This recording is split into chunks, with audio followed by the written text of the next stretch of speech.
E nos fazendo companhia nesta quarta-feira está Roberto Carlos Rafael, diretor da Germinar Corretora, para falarmos um pouco mais sobre o andamento dos preços do milho. Roberto, bom dia, seja bem-vindo, sempre um prazer recebê-lo aqui no Bom Dia Agro. Olá, Carla. Bom dia para você e a todos os ouvintes e seguidores do Bom Dia Agro. Também é um prazer enorme estar com vocês novamente. Muito obrigada. Nós aqui agradecemos a generosidade de aceitar o nosso convite. Roberto, você concorda com essa minha contextualização inicial? De um lado, a nova safra norte-americana se desenvolvendo, de outro, a conclusão da nossa principal safra aqui no Brasil, já não mais uma safrinha, né, mas uma bela safra. Como é que o mercado está reagindo a esses dois movimentos acontecendo simultaneamente? Carla, perfeito. Os dois drivers do momento é esse, né? Diria mais até uma atenção muito mais especial, inclusive para a safra americana, porque lá é ditado os preços na Bolsa de Chicago, na CME Group, né? E lá está, na verdade, terminou o plantio do milho, está em fase de desenvolvimento. Então, assim, a gente tem aí o início da safrinha de milho sendo colhida, é uma safrinha precoce. O ritmo de colheita nesse momento, ele é o mais alto em todos os anos de safrinha que a gente já viu, tá certo? Então, assim, nós estamos chegando aí a alguma coisa ao redor aí, até acho que tá o final de semana aqui, talvez uns 20% da safrinha colhida no Brasil, e evidentemente quem está mais à frente aí é Paraná e Mato Grosso, né? Paraná ontem mostrou números aí já próximo de 30% que já está sendo colhido. Então, assim, é surpreendente. O Mato Grosso, por exemplo, já está com mais de 20%, sendo que normalmente mês de junho é 10% que colhem, o grande volume normalmente é julho, mas está se antecipando muito. Então, enfim, eu acho que esse é um driver importante, uma safrinha que ainda vai ser um volume significativo, se a gente considerar a safrinha e a safra do cereal ainda. Nós trabalhamos aí com um número ao redor de 93 milhões de toneladas ainda de produção. E a safra americana, em seu pleno desenvolvimento, ela traz um arranque fantástico, né, em termos de período plantado no período certo. As condições de chuva estão muito boas, as condições do solo estão excepcionais, né?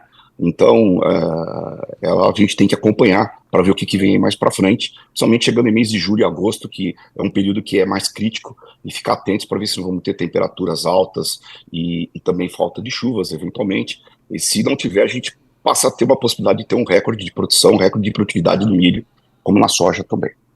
Roberto, essas duas notícias, elas já são uma combinação que pressiona agressivamente as cotações, o mercado vem caminhando para entendê-las e, na sequência, responder de forma mais efetiva a elas. Já há essas informações todas já foram precificadas pelo mercado, o mercado está trabalhando para precificá-las. Carla, eu acho que aliado a esses dois drivers do momento, um dos fatores que também determinaram o preço, e isso vem, na verdade, desde o início do ano, é um carrego, um carry-over de stocks que a gente está tendo, muito grande. São números que eu trabalho, são muito diferentes do que se trata na Conab e até mesmo no USDA, né? O USDA fala em estoques de passagem para o final desse ano de 3 milhões de toneladas, veio. Quer dizer, assim, são números que não batem com a realidade, né? A Conab vinha falando com estoques iniciais de 7 milhões, né? O USDA fala em 10 de estoques iniciais e termina com 3. Isso dificilmente pode acontecer porque, na verdade, nós temos uma atividade intensa de consumo de milho no Brasil. Então, assim, eu acho que a gente tem aí um fator também preponderante que fez com que o mercado de milho cedesse desde o começo do ano. Se a gente pegar os números do Exalc-CPEA, qual é o Exalc-CPEA? Porque ele é o preço na base Campinas, é o formador de preço para encerramento dos contratos da B3, né? Então, assim, nós tivemos aí uma queda desde o início do ano de 16%, né? Quase 17%. Iniciou o ano próximo de 70 e nós estamos com o número próximo a 57, 70 nesse momento, tá? O mês de junho também traz uma queda de 3%. Então, assim, eu acho que além dos fatores de colheita, safra boa americana chegando, mas acho que vai ter ainda muito produtor com uma estratégia de esperar o que vai acontecer na safra americana, A gente tem, então, na verdade, os preços, nesse momento, pressionados em função disso, né? Ou seja, desde o início do ano, são preços que estão aquém da necessidade do produtor. Em algumas regiões, certamente, estão se trabalhando com margem negativa, né? Mas eu acho que a gente vai ter ainda um período ainda de uma pressão daqui até o mês de julho, se nada acontecer na safra americana, porque a gente pode ter, eventualmente, se nada acontecer, assim, nada acontecer na safra americana, Chicago cai e esse mercado nosso também cai, tá? Se acontecer alguma coisa com a safra americana, Chicago sobe, esse mercado também tende a subir, porque os parâmetros serão de paridade de exportação, né, cara? Então, assim, é um game aberto? Mas tá um game perigoso porque, na verdade, nós temos um excedente muito grande de safras passadas, e que a gente precisa escoar, cara. E nós precisamos escoar. Então, eu acho que a gente tem aí um período agora que está se abrindo uma necessidade de espaço, os movimentos de exportação ainda são pífios, mas teve uma boa rodada na semana passada, né? Onde chegamos a ver preço do milho até a R$ 65 no porto, né? Agora, os números, pelo menos de ontem, eram alguma coisa ao redor de 62 a 63,5, né? Nos portos brasileiros, mas é um preço que ainda não agrada o produtor e, por enquanto, vai segurando, né, a sua venda do produto na exportação. Então, eu acho que a gente pode ter ainda uma pressão, mas eu acho que nós estamos chegando lá no fundo do poço, infelizmente, né? Que é realmente preços que em algumas regiões, traz uma margem negativa para o produtor. E para a gente melhorar isso, né, na verdade, nós precisamos escoar meus números, que eu considerei uma produção de 117 milhões de toneladas, a Conab fala em 114 alguma coisa, o mercado fala em até 122 milhões de toneladas, eu estou trabalhando no mínimo de 117 milhões de toneladas, a gente precisa escoar algo ao redor aí de 50 milhões de toneladas. É uma exportação igual ao do ano passado, ela está atrasada. Dá para se exportar? Dá, desde que também o produtor venha aceitar os preços que estão e a gente seja competitivo em relação aos outros players. Por exemplo, contra a Argentina e Estados Unidos, que nesse momento nós ainda estamos com preços um pouquinho acima, né? Mas eu acho que com o avançar da colheita, o produtor vai sentir essa necessidade de abrir espaços e também perceber isso. E aí, evidentemente, eu acho que se a gente exportar bem, né, tirando o lado de desastre de safra americana, talvez a gente não pode negar, mas o produtor, a gente vai estar torcendo para que isso aconteça para melhorar esses preços, né? Mas eu acho que o outro fator temos que exportar bem para entrar com uma safra de 2025 com níveis de estoques assim, coerentes, não com excedentes, entendeu, cara? Eu acho que é isso. É bastante interessante essa sua fala, Roberto, porque você traz, né, que nós estamos com as nossas exportações atrasadas. A gente tem perspectiva de recuperação disso no segundo semestre, quando tradicionalmente, de fato, as vendas externas do Brasil ganham um pouco mais de tração, ou há outros fatores que deixam essas vendas para exportação um pouco mais contidas? O que precisa acontecer para que nós, possamos compensar esse atraso e, dois, ganhar um pouco mais de tração efetiva nessas exportações de milho? Olha, cara, deixa eu dar um número para vocês, que acho que é importante a gente ver. Os números são lá do Mato Grosso.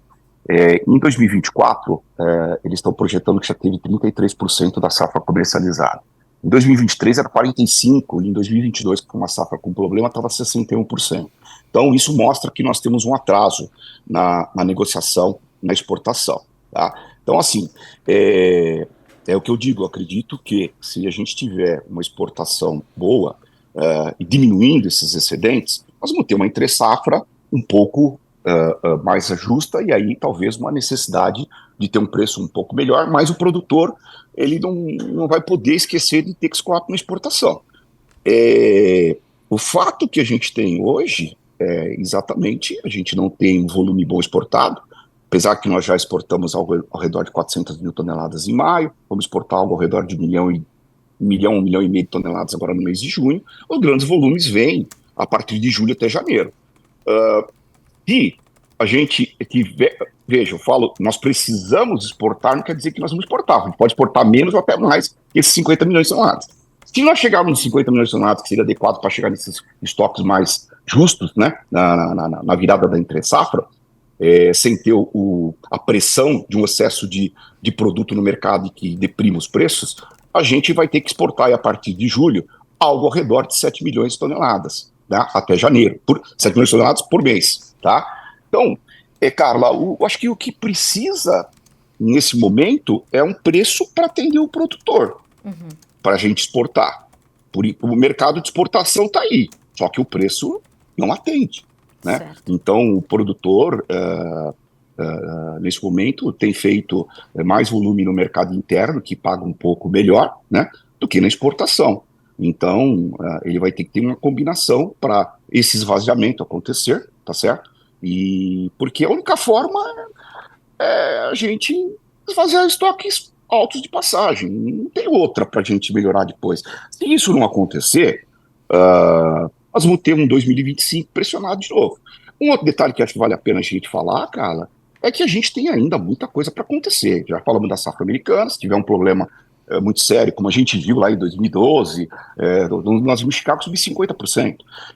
Mas vale ressaltar que, assim, a princípio, a gente tem uma perspectiva normal de clima, o clima está extremamente favorável. Como eu falei, as condições de solo americano estão excepcionais. Atualmente, o Drone Monitor mostra para a gente que, em termos de sinais de traços de áreas com seca, hoje, nos Estados Unidos, é apenas só 2% no milho. Sim. Tá? Enquanto que o ano passado era 55%. E olha a safra que nós tivemos. Então, isso quer dizer que a gente precisa tomar muito cuidado na questão de que o que aconteceu em 2012, se tiver que acontecer agora, pode ser um pouco diferente também, porque a partir de 2012 houve uma intensificação na tecnologia para melhorar a resistência à seca das sementes de milho. Então, acho que isso é o ponto a ser colocado. Então, outro detalhe que a gente tem que ver, que seria o segundo fato, é a safra de verão brasileira. Provavelmente nós vamos ter de novo uma área maior para a soja, e a gente não pode esquecer que a gente vai mudar o ciclo aí, a expectativa de persistir, então, aí uma laninha, e infelizmente isso pode trazer problemas novamente para os nossos irmãos gaúchos. Torcer para que isso não aconteça. Verdade. Né? Mas a gente tem que colocar esse fato, porque é uma possibilidade de reduzir um volume de... Vai que você exporta bem, ainda você tem um problema na safra de verão, as condições começam a melhorar em termos de uma oferta menor no mercado. Nesse momento, a oferta é muito grande, cara. Roberto, você fala que os preços não estão atendendo aos produtores, algumas regiões trabalhando com margens negativas. O Porto deveria alcançar que níveis ou que intervalo de indicativos, de indicadores, para voltar a atrair os negócios, voltar a atrair o produtor para o mercado?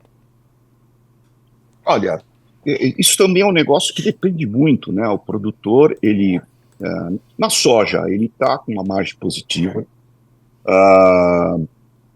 então ele pode, mesmo que às vezes suba um pouco mais, esperar alguma coisa melhor do milho, né?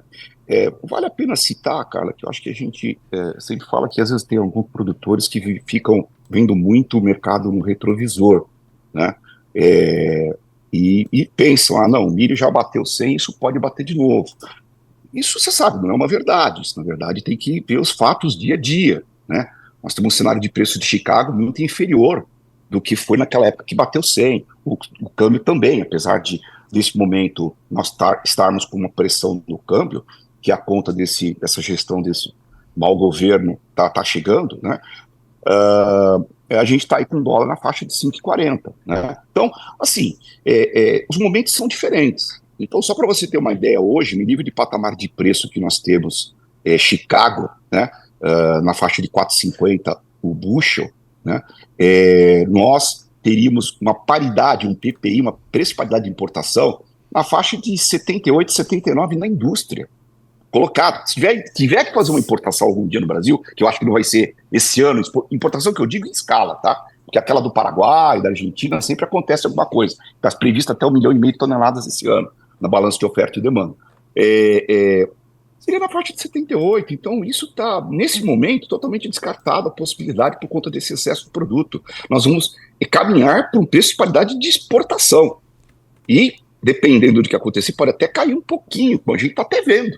Né? Pode até cair um pouco em relação a isso, né? Agora,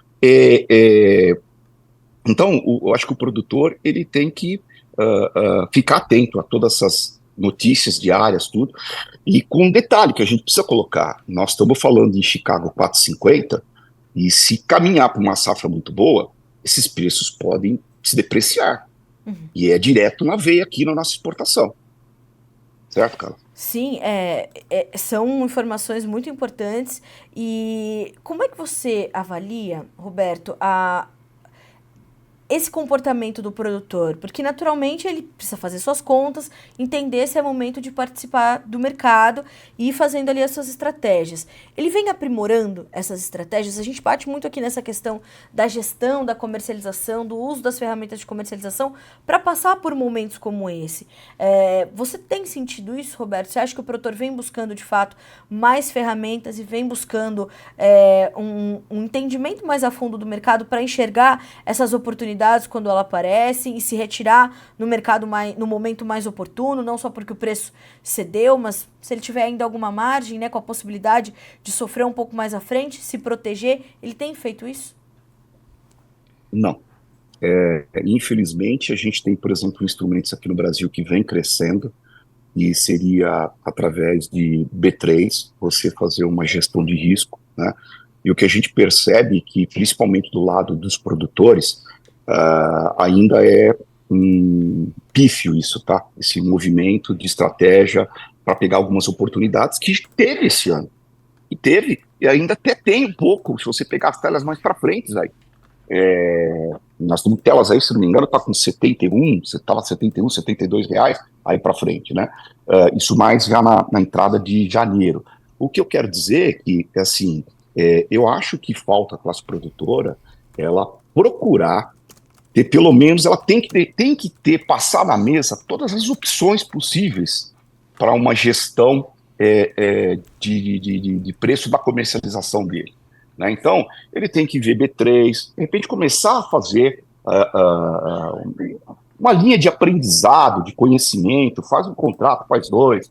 A gente tem aqui um escritório também que nós fazemos, junto da Geminar, que a gente faz as operações, um escritório de investimentos. Assim, estou dizendo que sim, procure alguém do mercado que possa, na verdade, ajudá-lo a interpretar esse mercado, conhecer, começar a fazer uma linha de aprendizado, né? Faz 1, 2, 10 contratinhos, não vai pesar.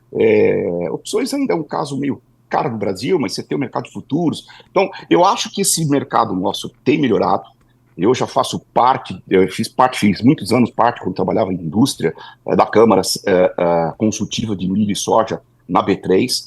Cresceu muito de lá para cá, e a gente espera que cresça mais, mas eu acho que isso precisaria ser um pouco mais rápido, tá, cara? O produtor precisaria realmente conhecer esse mercado, então tudo tem que passar na mão dele. Partes, mercado a termo, gestão de risco, e tomar cuidado com essas questões de preço, às vezes ficar olhando no retrovisor, que é muito comum de escutar Exato. falar, né, cara? Eu, até voltando um pouco na pergunta, você falou que preço seria que o produtor precisaria vender, que eu acabei de te respondendo, eu só te falei os parâmetros de PPI e PPE, né? Eu não sei, depende, porque às vezes o milho, que nem, por exemplo, aqui está na região de Campinas, na faixa de 58, 59, aí o produtor fala, nos 63 eu vendo. Chega no 63, ele vai falar 65. Então é difícil saber, mas é lógico que o produtor esperava algo mais, algo melhor. E não é fácil, às vezes, uma posição, principalmente quem está numa região que está com prejuízo, às vezes ter que sair de uma posição com prejuízo. Mas ele tem que olhar para frente. Infelizmente é duro falar isso, mas é que nem a quem investe às vezes em ações, né, cara? O cara entra numa ação aí, por exemplo, Petrobras a 50, ela cai para 35, Sim. né? Ele segura ainda, espera subir, mas aí como é que fica isso? No mercado de commodities é pior, porque se você há uma tendência, como a gente está vendo, de produtores de segurar e manter um nível de estoque alto no país, ele vai prejudicando as outras safras. Porque é uma questão de oferta e demanda. Eu te perguntei isso porque justamente você falou sobre a nossa competitividade. Hoje nós temos um um protagonismo crescente do milho brasileiro no mercado global, né, Roberto? Mas nós temos aí, diferente da soja, nós temos mais concorrentes, né? Mais países fornecendo milho para o mundo durante todos os meses do ano, né? Eu digo que em algum lugar do mundo, o tempo todo tem alguém plantando ou colhendo milho, né? A gente está falando de uma safra global de mais de 1 bilhão e 200 milhões de toneladas. A gente está falando de um produto que é muito comercializado. Então, essa gestão vai garantir também a competitividade do milho brasileiro e que ela seja crescente nos próximos anos para que esse protagonismo também confira ao milho brasileiro mais espaço e mais market share no mercado globalizado, né? Sim, perfeito. É o que você está falando. O mercado esperado desse ano que está passando aí, que termina agora o ciclo aí no final de agosto, são quase 200 milhões de toneladas de negociações. É o comércio de milho mundial é esse. Esse ano estão falando em 190 milhões de toneladas, 192, alguma coisa, para a safra 24, 25, né? Então, assim, você tem realmente, no milho, você tem aí África do Sul, os players, assim, começando dos menores para os maiores. África do Sul, Rússia, Ucrânia, Argentina, Brasil, Estados Unidos, ou às vezes Estados Unidos e Brasil. Estou falando isso porque na safra passada nós fomos o número 1 do mundo em exportações. Nós exportamos 55 milhões de toneladas, né? Agora, os Estados Unidos deve exportar um pouco mais esse ano do que o Brasil, tá? Então, realmente, nós fomos um celeiro mundial. Então, assim, eu diria que a torcida para que a gente saiba realmente esses instrumentos. Eu diria que, inclusive, falta um pouco de um plano diretor, um plano estratégico. Eu não sei por que emperra, talvez pode ser um pouco de ignorância minha do que eu vou falar, mas eu fico imaginando por que a gente não exporta mais suíno e mais frango do que exportar grãos, né? Porque se alguém vier bater na porta aqui que é grãos, eu falo, eu não tenho, eu tenho suíno, eu tenho frango, eu tenho etanol, entendeu? Então, eu acho que faltam políticas de incentivo. Eu tenho certeza que poderia melhorar isso. A gente vê pela Argentina. A Argentina, há uns 30 anos atrás, ela implantou um parque industrial da soja, de esmagamento de soja. Pô, estão aí líderes até hoje. Então, acho que falta alguma coisa nesse sentido também, cara. Nós estamos vendo isso, talvez nem estarei vivo para ver isso, né? Mas, assim, é algo que tem que ser pensado de agora para frente, sabe? Então, e é lógico, também uma outra questão do milho, quanto mais for relevante a utilização de etanol, e da soja também, né, nos combustíveis, e isso acho que está até um pouco represado, né? Vai ser importante, porque aí você vai absorvendo esse excedente de produção que hoje tem no mundo, né? Que não é só no Brasil. Exatamente. O outro detalhe, cara, que você fala, você vê no Brasil, praticamente a gente tem um milho sendo colhido quase que 10 meses do ano. Exato. Você tem a safra de verão, você tem a safrinha e você tem a cealba, que começa a ser colhida em outubro e vai até final de novembro, comecinho de dezembro. Então, olha que impressionante que é isso. É impressionante mesmo. Mas é isso, né, Roberto? A gente trazendo informação para que esses produtores possam ir aprimorando essas gestões e haja também das autoridades, né, nas esferas maiores, esses planos estratégicos, né? Esse plano diretor do milho não é má ideia, viu, meu amigo? Seria bastante positivo e, claro, né, irrigando a economia do Brasil, como sempre, a produção agrícola. Roberto, sempre um grande prazer recebê-lo aqui no Bom Dia Agronegócio. Volte mais vezes. Já estamos te esperando para a próxima conversa. Obrigada. Legal, cara, obrigado. Um prazer estar com vocês e uma grande semana ainda para vocês. Muito obrigada. Para você abraço. também, meu amigo. Um abraço. Até a próxima. Tchau, tchau. Obrigado. Até Tchau, mais. tchau.